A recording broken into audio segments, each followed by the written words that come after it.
enak ketika dia dilakukan fermentasi terlebih dahulu. Fermentasinya sekitar 7 harian.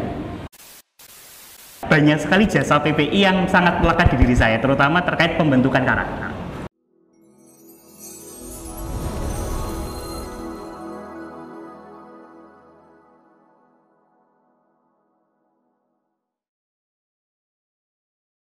Berbaris ke-28, kita menuju ke 1000 episode kayak One Piece. Tapi sebelum ke sana, di 28 ini ada senior yang baru pertama kali juga ketemu. Jadi ini Bang, banyak di framing-framing. Iku kan sing di podcast iku teman-temanmu bro, baru pertama kali ketemu iki aku sama benar. senior satu ini. Bang, gak usah bridging apa-apa ya. Langsung perkenalkan, kamera 1, kamera 2. Oke, halo teman-teman semuanya, Berbaris episode 28. Perkenalkan, nama saya Dani, PPI angkatan 2013. Bener jare Mas Yusril, pertama kali ketemu. Dan iki no hoax. Pertama kali ketemu loh, disclaimer. Tapi tadi ngobrol-ngobrol gini prosesnya itu Bang. Kita kalau jadi banyak senior-senior itu yang malu-malu datang ke sini, yang sungkan lah, yang nggak pernah ketemu sama kita lah.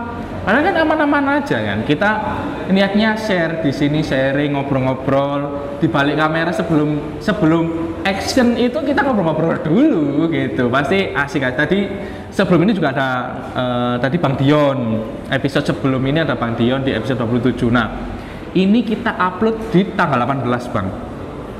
Setelah pengibaran. Waduh. Kemarin ini pengibaran, kemarin ini. Siap. Pengibaran. Tadi juga kemarin ketemu saya di Balai Kota Bang ya. Iya. Oke. Bang Dani, manggilnya Bang Dani. Ya, Dani. Bang Dani 2013. Sekolah mana Bang? SMK Negeri 8, Jari Bang Robin satuan terbaik. Bang Robin. Gini Bang, sempat rame gara-gara Bang Robin bawa atribut PPI dulu. Senior-senior yang datang ke sini bawa atribut PPI. Kudu mulu lah. Doanya gara-gara Bang Robin Bang. Ini Bang Robin buat tren kayak gitu. Masuk aja deh Bang Robin. Masuk. Satuan terbaik SMK 8. SMK 8. Lek gak ngerti SMK 8, dhek ono di pinggire VEDC atau pinggire Araya. Atau lek gak ngerti pinggire Terminal Arjosari. Ya mburine titik lah. Nah, iku lah pokoknya SMK 8. Dulu jurusan apa, Bang? Jurusan Teknik Komputer Jaringan. Tapi Bang, ini maaf ini Bang. Kayaknya aku ndelok sampean potong-potongannya nggak ono. Teknik jaringan komputer nggak ada nih Bang. Ya kadung wong masang wifi ya. Macam baik atau konco-konco programmeran gitu ya? Bukan, saya kayaknya setelannya bukan programming. Nah, TKJ nih Bang. Benar. TKJ SMK 8. Kita bahas PP 2013 lah. Oke. Dulu sempat kalau sudah di sini yang aku ingat ada Bang Ongko Limo. Oke. Terus mungkin ada senior lagi yang di Berbaris. Terus abang lagi nih. Mana nih TKJ? Sebelum ke sana, sekarang sibuknya apa nih Bang? Sekarang sedang melanjutkan sekolah tahun kedua di Universitas Brawijaya, jurusan Ilmu Lingkungan. Oke. Kebetulan selain melanjutin sekolah juga membantu dosen alias asisten dosen untuk kegiatan penelitian dan pengabdian masyarakat. Oke. Tapi guru ngajar loh ya, guru ngajar. Oke. Sekolah ini bisa diperjelas gak sih Bang? Sekolah ini lanjut ke jenjang apa ini? Yo sekolah kayak om biasa nih lho rek. Sarjana berapa ini? Sudah, sarjananya sudah. S1 sudah. S1 sudah. S2 sudah. S2 sudah. S3? Sekarang lagi S3. Enggak pilek ta, Bang?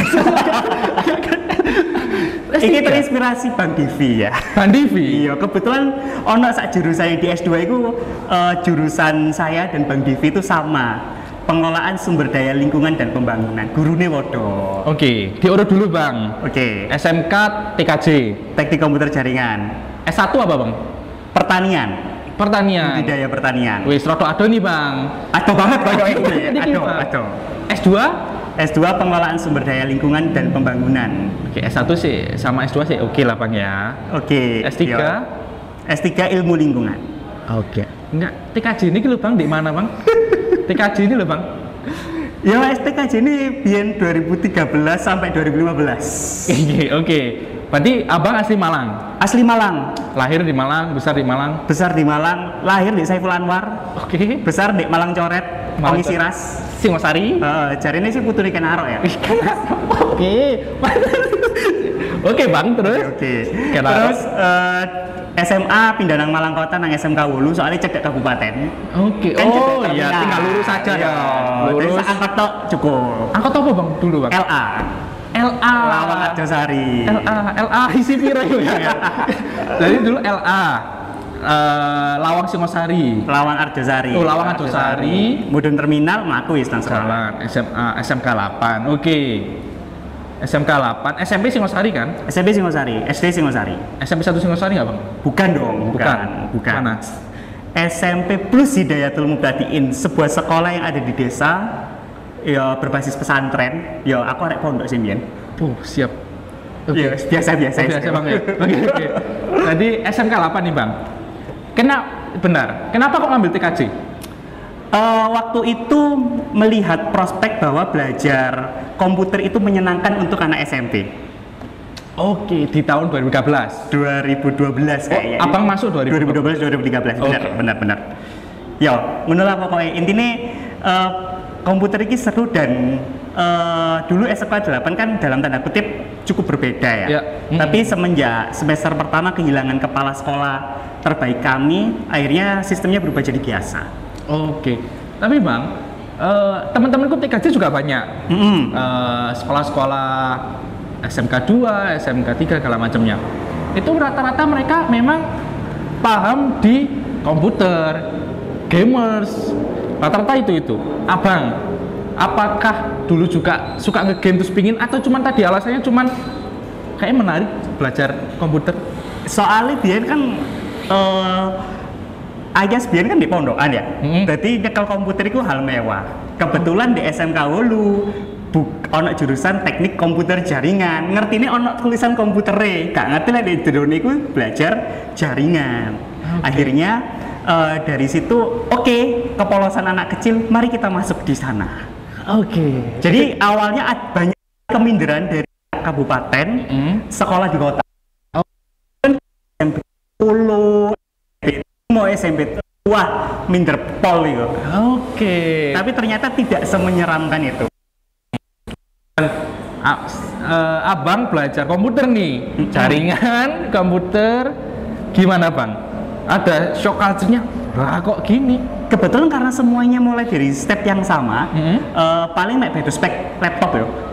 Device-nya beda. Device-nya beda, jadi kekagetan itu tidak terlampau. Tapi lu nang penasaran bagaimana program komputer ikut digawe. Waktu itu misalnya ono desain dhisik, ono sing program, ono sing belajar jaringan menghubungkan satu komputer dengan komputer yang lain supaya bisa berkomunikasi. Iku sing tak iling-iling. Sisanya akeh sing lali. Oke. Karena berapa tahun yang lalu lah ya? Benar, 10-12 tahun yang lalu. 12 tahun yang lalu. Nah, Bang. Abang kan pasti paskibraka dong. Yang ada di sini kan pasti paskibraka. Tentu. Nah, hubungannya Abang sama tadi kan kalau lihat flashback ke belakang, Abang dari pondokan, dari desa, terus minder dari sekolah yang ada di kota, terus kok jadi paskibraka ini loh. Wah, gimana? Kenal paskibranya gimana? Dari SMP udah tahu paskibra? Nggak ada. Nggak ada, karena SMP berbasis pesantren. Isinya ngaji mas. Ngaji, ngesai kitab kuning ini. Itu saya baru tahu itu. Episode pertama sih ngono santri-santri ini gitu. Ada beberapa pondokan. Gimana kenal paskibra ini, Pak? Waktu itu di MPLS, sekarang kan nyebutnya MPLS ya. Sekarang MPLS. MPLS itu ada kegiatan baris berbaris dan ada demo ekstrakurikuler dan paskibraka menyajikan demo ekskul dan progres bayangan sih menarik untuk ketika kita masuk di dalamnya, terutama belajar kepemimpinan. Karena kakak-kakak dari SMK 8 waktu itu yang tergabung di Paskadepa Paskibraka SMK Negeri 8 Malang. Oke, Paskademat. Aku inget-inget satuan terbaik Paskademat. Oke, siap. Satuanku sendiri SMAI, Pasmaisma, mohon maaf ya. Paskademat lebih terbaik. Oke, Pak, lanjut. Itu menunjukkan karakter sing tegas. Terus dalam tanda kutip gak menyi-menyi dan itu sing gak ada daya tarik. Oh, masuk ikut terlibat di ekstrakurikuler iki asik kok ya. Masih ora tok soro. Oke. Gitu sih ceritanya. Oke. Akhirnya masuk nang Paskibra sekaligus mlebu OSIS. Jadi ya wis beriringan nyoba-nyoba jenenge arek kipu kan ya. Terus diminta untuk sekalian ikut seleksi Paskot waktu itu. Oh, berarti gini, Bang. Abang ikut OSIS ambil Paskibra. Benar. Oke, kalau sekarang aku dulu tuh gini, Bang, sulit buat sulit buat bagi waktunya. Sesimpel itu. Tentu. Makanya kebanyakan senior-senior yang di satuanku atau yang di OSIS itu mending pilih salah satu aja biar kamu tidak keberatan untuk menjalani dua-duanya. Karena Paskibra kan pasti forsir tenaganya besar. Kalau OSIS kan pasti keorganisasiannya kan pasti juga membawa waktunya juga banyak, menyita waktu juga banyak. Nah, abang dua-duanya jalan. Iya. Omai sampean juga ada kan, Bang? Iya, nginep sekolah. Gimana cara bagi waktunya dua berjalan sebelum ke Paskibraka nih, Bang ya? Oke. Di satuan, gimana cara bagi dua organisasi ini, Bang? Tentu kan kadang ketika kumpul OSIS itu kan ono jadwal dhewe. Kumpul Paskib ya ono jadwal dhewe. Kecuali ono hal-hal yang sedang dipersiapkan. Misalnya OSIS ono event, Paskibra Paskadema ono event. Akhirnya gelem gak gelem yo otai jenenge arek SMA yo energine kan meluber-luber. Betul. Nah, waktu itu aku mikirnya timbang luberan energi iki mlayu nang hal-hal sing luwih aneh-aneh. Contoh? Ya, wis ngono iku larek. Oke, aneh-aneh misal balapan. Iya, aku yo kan sepeda api sebenarnya gak iso balapan. Oke, betul. Jadi menyalurkan energi yang berlebih iku yo nang dua iki. Mungkin ketika ono momen event tertentu ya sampai nginep sekolahan. Iya, sama betul. Pada kayak area SMA pada umumnya betul. lah. Ini tidak bisa diulang. Momen-momen kalian yang ketika di SMA itu penuh dengan kegiatan, penuh dengan teman, penuh dengan dalam tanda kutip perjuangan, itu tidak bisa diulang. Betul. Itu aku momen kalau kayak gini. Kan biasa kalau kita tanya enakan mana SMP atau SMA gitu kan? Iya. Tergantung mau yang mana ini. Kalau di organisasi SMP itu. Kalau di Paskibraka, kalau Paskibra aku SMA. Karena aku mengenal di Paskibra sama kayak abang di waktu di SMA. Menarik. Tapi Bang, kesulitanku bagi waktu. Kayak tadi abang itu yang aku tanya ke abang, bagi waktunya dua kegiatan besar ini seperti apa sih? Gitu. Nah, udah kejawab ini tadi. Oke. Kok bisa lolos Paskibraka? Sepertinya faktor beruntung itu 80%, 20% kemampuan. Memang benar, gak disalahkan ada faktor keberuntungan. Ada faktor keberuntungan.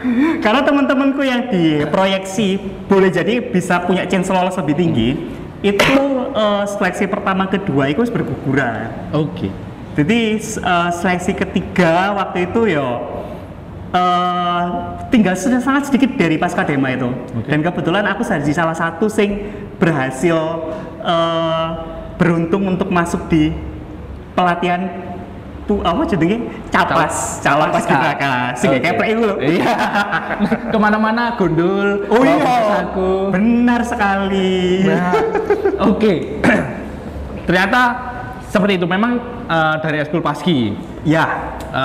Karena banyak cita-cita yang nganterin temennya malah lolos, temennya malah yang gak lolos. Gitu-gitu. Iya. Ono sih, ono. Ada, itu pasti ada. Terus ada juga yang memang niat dan lolos, ada yang kayaknya aku nggak lolos, ternyata lolos. Kayak gitu-gitu.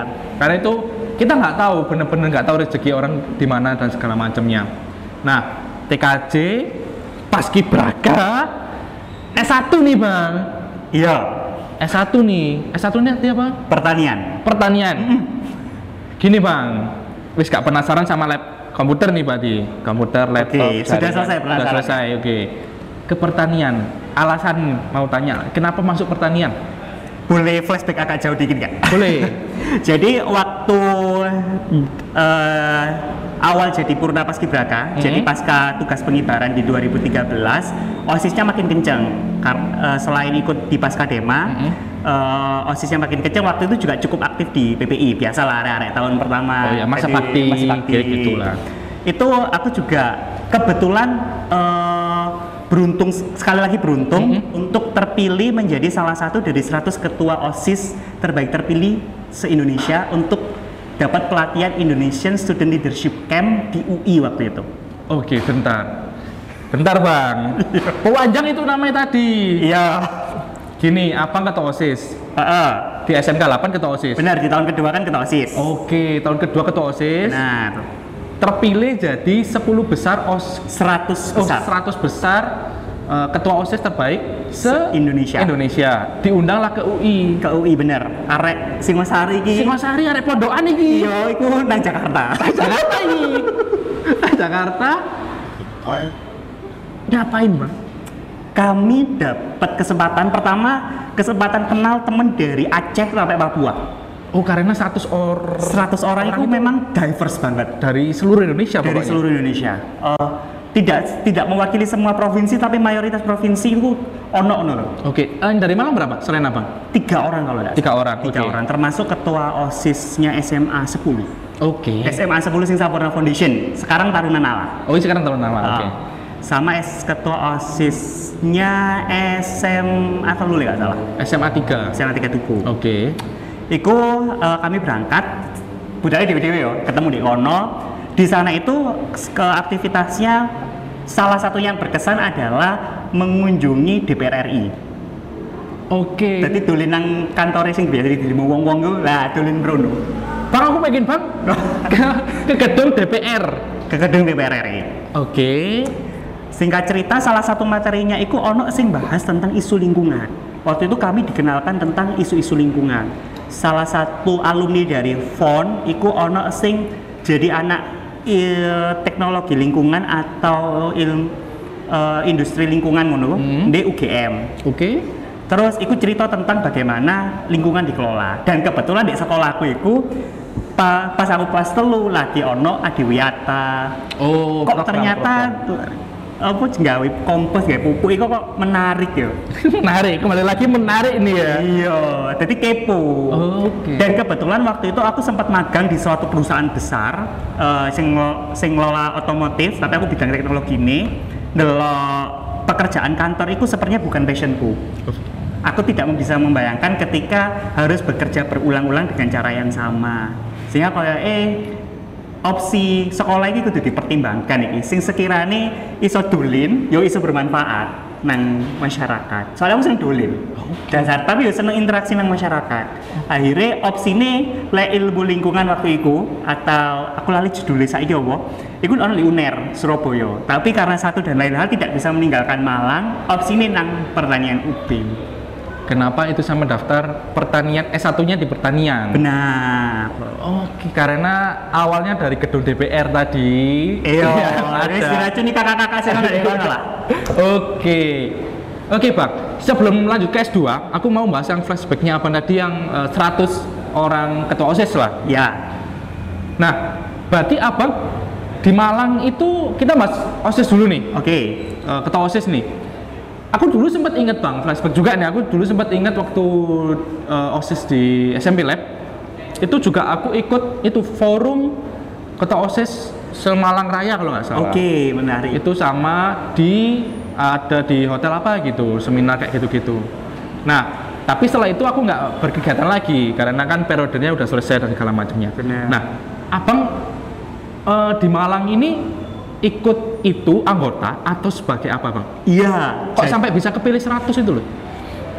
Sebenarnya kaitannya antara yang kegiatannya UI, Institute Leadership Camp itu, Institute Leadership sama yang di Malang itu boleh jadi berbeda.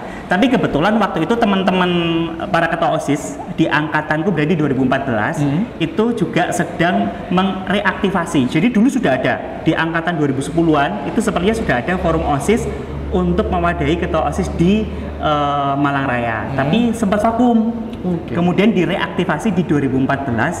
Kalau tidak salah, hostnya waktu itu SMA 10 yang Sampurna Foundation yang di Telogowaro. Itu teman-teman bikin semacam konsolidasi yang menghadirkan hampir seluruh ketua OSIS SMA dan SMK di Malang untuk bikin forum OSIS, mengaktifasi kembali forum OSIS Malang, FOM. Sing lambangnya ono tugune terus ono bintange. Iya. Nah, waktu itu karena kami sudah selesai menjabat, akhirnya ide ini yang sudah ada ADART-nya diturunkan ke teman-teman angkatan 2015. Kalau tidak salah dieksekusi dengan baik, dikomunikasikan ke Dinas Pendidikan, dan boleh jadi salah satu kegiatannya ada kegiatan yang buat teman-teman forum OSIS, forum ketua OSIS SMP. Oh iya, makanya aku pasti ingat karena aku menjabat itu di 2015. Pasti event yang di 2015 kayak gitu. Iya, elingku ngono. Apa jenenge pembentukannya direaktivasi kembali di 2014, kemudian kegiatannya mulai masif di 2015. Oh, berarti Abang waktu jadi ketua OSIS itu di tahun 2014 berarti ikut mengaktifkan lagi. Iya, bareng-bareng teman-teman. Oke, bareng-bareng sama teman-teman sampai ini, Bang. Kok bisa sampai lolos ke 100 besar?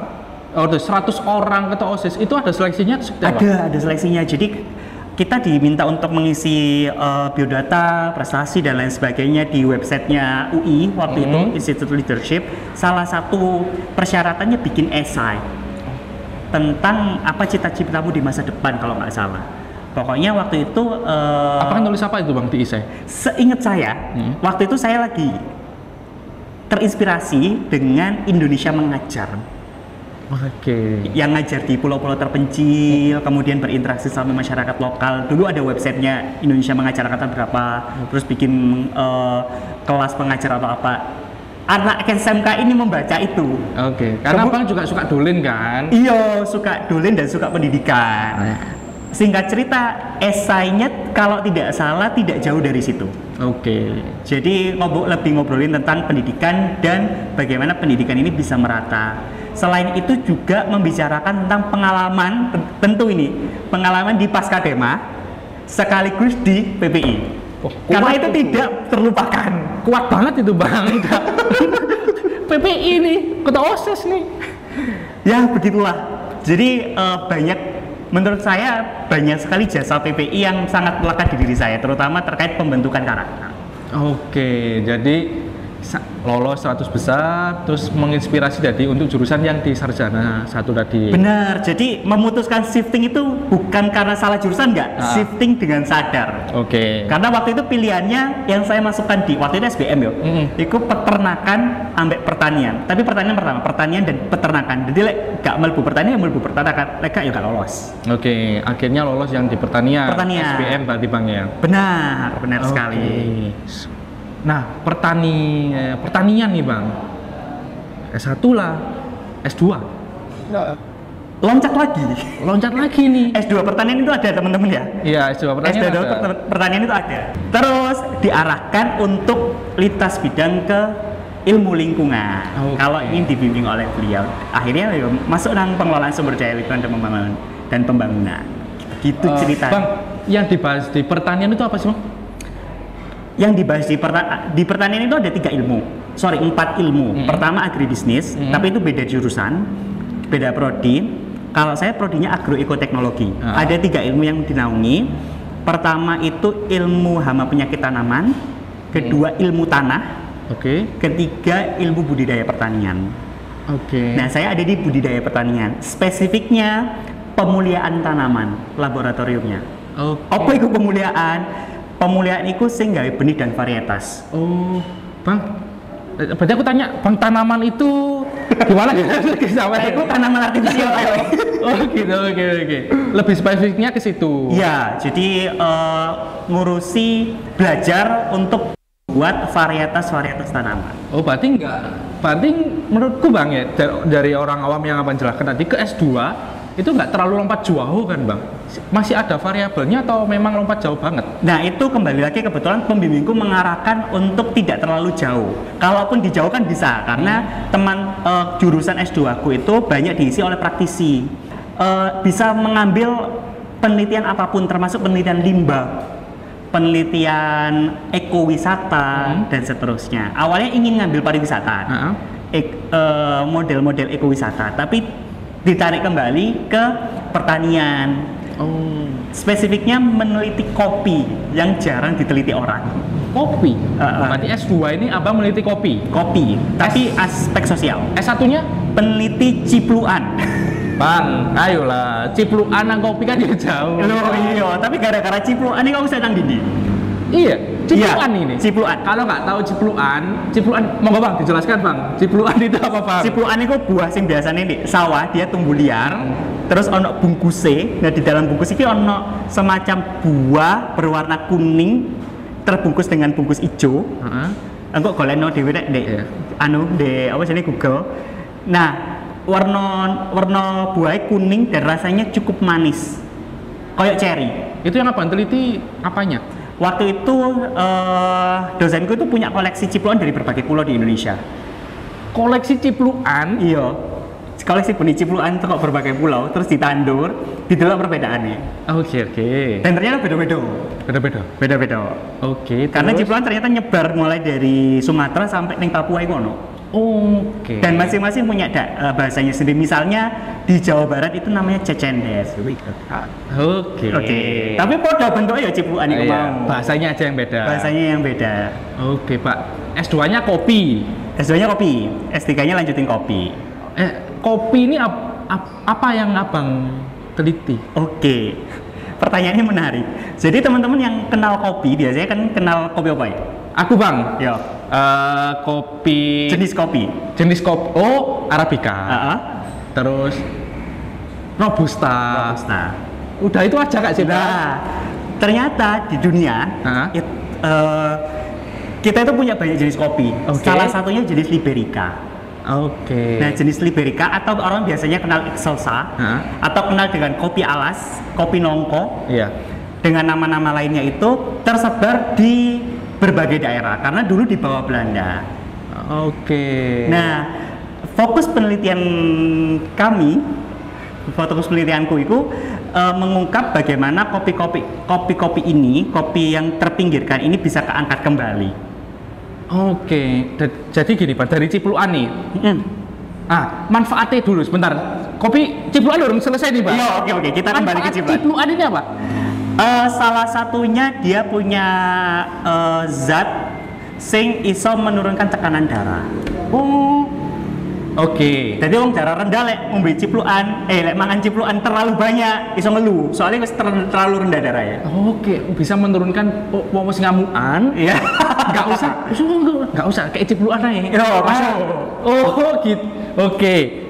Nah, kenapa ini aku belum tanya juga. Kenapa abang kok pindah ke kopi, kok nggak ke cipluan lagi? Padahal kan itu tadi kan yang membuat abang bisa keliling-keliling kemana-mana kan? Iya, kemana-mana. Nah, kenapa kok pindah ke kopi? Waktu itu pembimbingku, sing namanya Prof. Lutz Maninggi, itu mengadvise, mengencourage, membrainwash kami ini bahwa ono kopi sing bagus untuk konservasi. Jadi isu konservasi dikaitkan dengan produk kopi itu waktu itu menurutku seksi. Dan kopi itu ada di kopi Liberica. Kopi Liberica itu punya ukuran 2 kali lipat lebih besar daripada kopi Robusta bahkan Arabica. Aku baru denger ini jenis kopi apa bang? Liberica. Tauku Siberian Husky. Kopi. Liberica. Tak inget. Liberica. Kopi Liberica. Ukurannya lebih besar, daunnya juga lebih besar. Dibawa dari Belanda. Iya, Belanda bawa dari Afrika. Awalnya dari Afrika. Semua kopi itu sebenarnya dari Afrika. Oh iya. Jadi fun fact-nya begitu. Itu udah ada sekitar awal abad 1000 nggak salah di Afrika. Cerita perdagangan kopi kok kita di sesi yang lain aja. Karena ini banyak Pak. Karena kopi ini kan kita tahu adalah salah satu komoditas terutama di Pulau Jawa atau di Indonesia ini yang besar juga kan. Benar. Nah, kopi Liberica ini potensinya seperti apa Bang? Jadi awal aku terjun ke kopi Liberica, rasa yang didapatkan itu tidak seenak kopi Arabica dan Robusta. Oh, tidak seenak. Belakangan kami mengevaluasi ternyata ono cara pengolahan yang terlewatkan untuk mengolah kopi Liberica ini mau. Oh, berarti abang memang sejarah masuk nih berarti ya?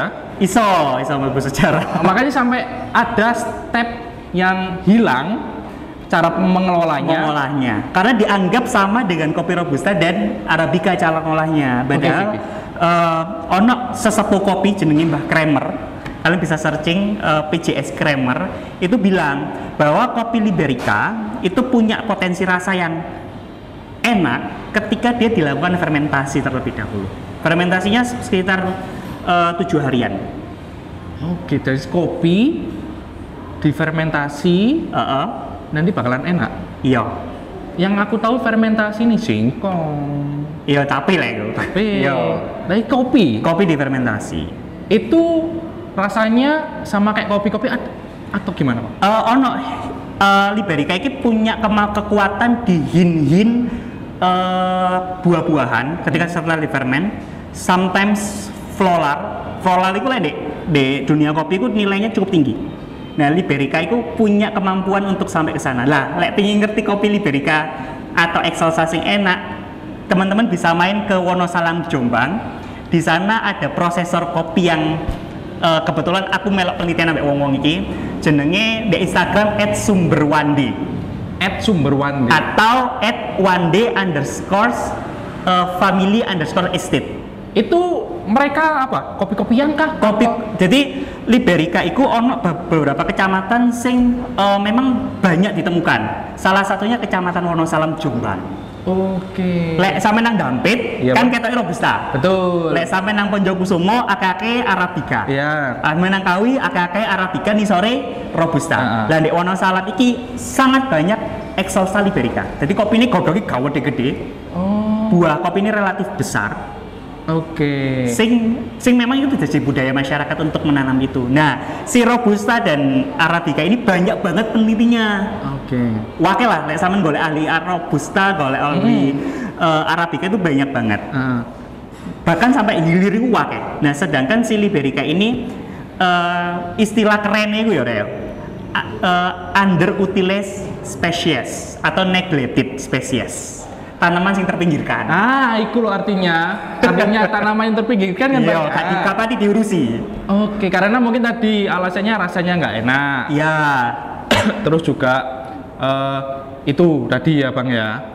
Nah, Liberica, gini Bang, aku penasaran nih, kayak apa sih ini nggak tahu nasi mobil di belakang kamera ini. Liberica, Bang, kopi Liberica ini kan udah abang teliti nih. Sedang proses. Sedang proses. Nah, katanya tadi menyinggung konservatif juga. Konservatif. Iya, sorry tanah. Konservasi. Saking ngasih ini. Konservasi. Nah, apa Bang? Sangkut pautnya kopi Liberica ini sama yang konservasi. Jadi lahan-lahan kopi, tidak semua kopi itu bisa ditanam di lahan-lahan marginal. Misalnya gambut. Ya. Robusta mbok deket gambut gak suwe mati. Oke. Arabica apa maneh? Kemudian Arabica itu harus ditanam semakin lama semakin tinggi. Jadi 1800 sekarang wis berjuang sekali dia untuk hidup, apalagi produktif. Oh, bisa kayak gitu ya? Iya, climate change, perubahan iklim. Nah, si Liberica ini kami temukan dia bisa bertahan dan memang hidup produktif di ketinggian paling rendah 37 mdpl di samping Pantai Sendang Biru. Bisa hidup di situ? Iya, produktif. Ya ono wit kopi nih. Baru denger ini, biasanya kan di tempat-tempat tertentu. Iya. Nah, ini tertentu banget ini bisa tumbuh. Benar. Kemudian di Wonosalam itu dia juga bisa hidup di ketinggian antara 800 sampai 1000 mdpl. Mungkin 1000 ono kali ya, tapi aku kurang ngarani. Oke. Jadi sekitar 900 itu sih ono ya produktif si Liberica Excelsa. Mereka satu kelompok namanya Liberoid. Jadi keluarga, ya kayak PPI kan kelompoknya jenenge PPI. Lah iki kopi jenis ini jenenge Liberoid. Liberica dan Excelsa. Oke. Nah, isu konservasinya adalah serapan karbon mereka lebih besar. karena ukuran daunnya lebih besar, bakarnya juga bisa lebih besar, bahkan weight kopi itu iso sampean penek Mas. Iya Mas. Kopi ini Bang ya? Iso dipenek. Iya, kopi iso dipenek. Benar. Tingginya kadang sampai sekitar 10 meter. Kopi apa melinjo sih Bang? Lah, itu. Kopi kan? Benar, kopi. Oke. Terus Dan jenis iki memang sangat jarang sekali diperdulikan. Nah kebetulan dari brand bosnya si Prof. Lutsman ini tadi, si anak muda ini kembali lagi penasaran. Akhirnya selama ini ketika saya diajarkan, terutama di Paskadema dan PPI, ketika penasaran ya wes nyemplung teles sisan. Betul. Bahasa sekalian. Iya. Ketika mendalami suatu ilmu pengetahuan ya sekalian bahasa. Oke. Gitu Mas Yusril. Oke. Nah, S3 juga meneliti kopi juga yang sama. Tentu, ini makin dalam. Jadi untuk melihat perbedaan jenis-jenisnya dan lain sebagainya. Oke, jadi lebih diperdalam lagi di S3. Benar. Oke, kalau mau minum kan aku baru denger Bang, apalagi di Malang ini kan kota kopi shop lah atau apa. Iya, pakai banget kan. Oke, tapi nggak ada kopi jenis itu. Oke. Entah aku yang nggak tahu atau seperti apa Bang. Abang pernah itu nggak riset di Malang. Coffee shop Malang kok kopi jenis itu kok nggak ada? Kayaknya konco-konco sing riset iku dan memang sangat sedikit yang pulaan kopi iku. Emang karena mungkin prosesnya lama atau ribet? Populasinya bukan kopi industrial sing wae. Oh iya. Lek robusta tontonan kan iso nekok Damping, iso nekok Jember dan lain sebagainya. Sedangkan kopi ini tuh memang seterbatas itu. Nah, kalau teman-teman mau nyoba kopi ini, salah satu tempat yang memang dirintis sama Prof. Lutsman dan teman-teman anak muda lainnya ada di Bumi Kopi. Bumi Kopi. Bumi Kopi. Di mana itu, Bang? Jalan Selorejo. Burine Savana ya, mlebune. Hotel Savana. Iya, Savana itu seberangnya. Toko es Parman itu nganan lah. Utawa baliknya Jalan Mawar. Oh, Bumi Kopi. Bumi Kopi. Ah, di situ ada ya? Ada. Oke. Berarti permintaan konsumen terhadap jenis kopi ini sedikit banget berarti, Bang. Sampai saat ini. Nah, kebetulan kemarin waktu kompetisi kopi yang di Jakarta kalau tidak salah satu pemenangnya itu ngeblendnya pakai kopi ini. Oh, yang tahun ini? Tahun iki, iya, sing tahun ini, bulan ini lah nggak salah. Iya. Itu ngeblendnya dengan kopi ini dan akhir-akhir belakangan, ya pasca pandemi lah, permintaan kopi ini secara global itu mulai meningkat. Oke. Tapi memang tantangan di tingkat petani itu prosesnya. Oke, nah berarti S2 kan udah selesai nih Bang. Yo. Penelitiannya kopi juga. Kenapa kok lanjut ke S3? Apakah ada yang belum selesai di S2 soal kopi karena penelitiannya kopi atau memang ada yang dikejar nih? Kembali lagi sepertinya beruntung dan jalan hidup kali ya. Oke.